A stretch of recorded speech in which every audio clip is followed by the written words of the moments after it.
How to fix dimming problem on Samsung Smart TV. So first of all, go to Settings. From here, choose All Settings. Now, from here, go to General and Privacy.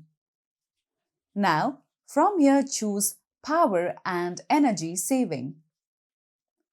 Now, from here, make sure that the option for brightness optimization is turned off, and similarly, you can see the option of motion lightning. Make sure that the toggle for this option is turned off as well. After this, you'll see the option of auto power saving. Make sure that this toggle is turned off on this option as well.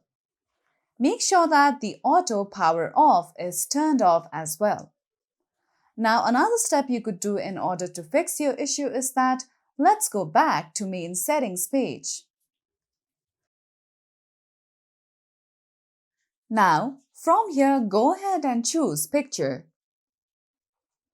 From here, go to Expert Settings. Now, from here, make sure that the brightness is set to full. So, follow these easy steps in order to fix dimming problem on Samsung Smart TV.